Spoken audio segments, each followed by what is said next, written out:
Dans la série Mon expérience, aujourd'hui on va parler de casque et de protection de la tête. Bien entendu, vous devez porter un casque, ça c'est évident quand on fait du VTT, mais est-ce que vous portez un casque comme ça, un casque ouvert, ou est-ce que vous portez un casque comme ça, intégral, fermé?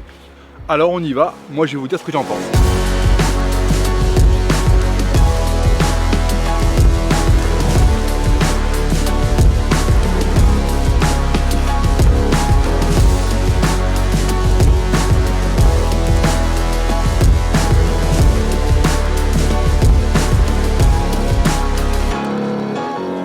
Alors déjà, moi majoritairement, il est vrai, je roule avec un casque complètement ouvert. Voilà, ça c'est mon Met, mon Terra Nova que j'aime beaucoup.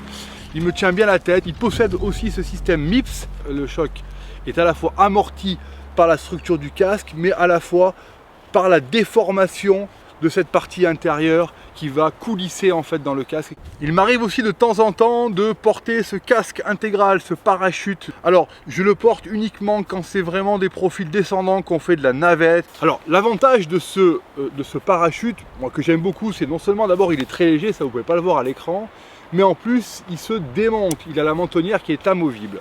Et vous avez un casque ouvert, donc c'est vrai que c'est quand même un produit qui est très sympa. Parce que quand vous montez, vous pouvez très bien avoir donc le casque avec sa mentonnière en démonté. Et puis quand vous descendez, vous remettez la mentonnière, ce qui vous fait un casque intégral. Je ne vous cache pas que je préfère en fait porter ce casque-là. Pourquoi? Parce que j'ai l'impression de me sentir plus libéré, je me sens mieux, mes oreilles entendent les sons. J'ai de l'air qui circule, je peux évaluer ma vitesse. Je pense qu'il y a tout un tas de sensations qui me permettent presque de mieux rouler avec un casque comme ça qu'avec un casque intégral. Je me demande en fait si avec un casque ouvert comme ça, on n'a pas un contact avec la réalité qui est plus important qu'avec un casque intégral. Je m'explique. Moi, ça m'est arrivé de prendre un gros crash avec le casque intégral, et de pas comprendre comment ça avait pu survenir. Et je me demande si on n'a pas une espèce de bulle avec ce casque intégral et si on ne se sent pas un peu invincible et qu'on est peut-être un peu moins alerte à l'environnement extérieur.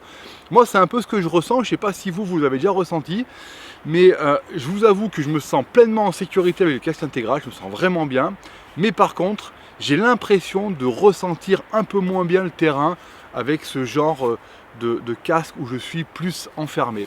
Il y a un point qui m'intéresse d'évoquer parce que ça m'arrive des fois qu'on me fasse la remarque. Je disais en préambule qu'il faut impérativement avoir un casque.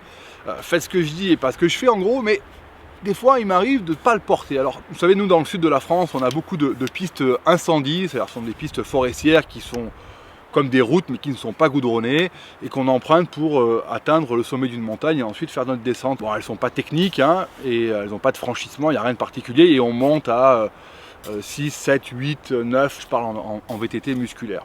J'aime bien avoir la tête libre et donc quand dans ces longues parties, ça peut durer des fois 1 heure, 1 heure et demie, j'accroche le casque au sac à dos. Ça arrive que je fasse des vidéos où on me voit sans casque et en effet j'ai des remarques, mais comment ça se fait que tu ne portes pas le casque à vélo?